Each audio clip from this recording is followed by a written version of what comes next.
150 વર્ષ પહેલા સ્વામી વિવેકાનંદે brothers and sisters કહીને અમેરિકાને જે દોડાવી દીધું હતું એ કાર્યક્રમ કયો હતો? તમે એમ કહેશો વિશ્વ ધર્મ પરિષદ.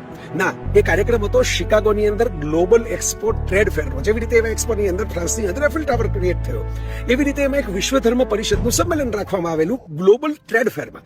એમાં વિવેકાનંદજી એક પ્રવચન કર્યું વેદાંત ઉપર અને ડોલી ઉઠ્યા પશ્ચિમના લોકો, અને એને કારણે આજે પણ આપણે સ્વામી વિવેકાનંદને યાદ કરીએ છીએ. પણ વર્તમાનની અંદર એનાથી અનેક ગણી મોટી અદ્ભુત સિદ્ધિ પ્રિય મોરારી બાપુ મેળવી છે, અને એ સહજ છે.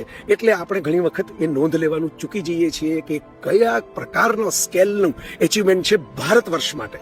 મિત્રો, હું જય વસાવડા અને અત્યારે હાર્વર્ડ યુનિવર્સિટીના કેમ્પસની અંદર મારી સામે મેસેચ્યુસેટ્સ ઇન્સ્ટિટ્યૂટનું કેમ્પસ છે, હાર્વર્ડ બ્રિજ મારી પાછળ છે, બોસ્ટનની સ્કાયલાઇન દેખાઈ રહી છે, અને આવા વિદ્યાનગરની અંદર હું ઊભો છું. વિશ્વની સર્વોચ્ચની યુનિવર્સિટી હાર્વર્ડમાં સેન્ડર્સ હોલ ખાતે, જે સામાન્ય રીતે પબ્લિકને જોવા પણ નથી મળતો, એવી જગ્યાએ બાપુની રામકથા ચાલી રહી છે. મને આનંદ અને ગૌરવ છે કે હું કેમ્બ્રિજ યુનિવર્સિટીની રામકથાની અંદર પણ સદભાગી થયેલો એ જોવા માટે મા બાપના આશીર્વાદ, સદગુરુની કૃપા અને પરમાત્માના પ્રેમને કારણે, અને હું એવી જ રીતે યુનાઇટેડ નેશન્સની બાપુની રામકથાની અંદર પણ હાજર હતો.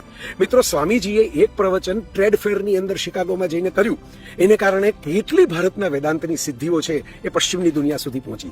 તો પ્રિય બાપુ આ જ યજ્ઞ કરી રહ્યા છે. એ 9 દિવસની રામકથાનું વિશ્વને વહાલ કરતું વિદ્યાલય ખોલીને બેઠા છે. હનુમાનજીને લઈને રામ, કૃષ્ણ, દુર્ગા, શિવ, આ બધાની વાતો લઈ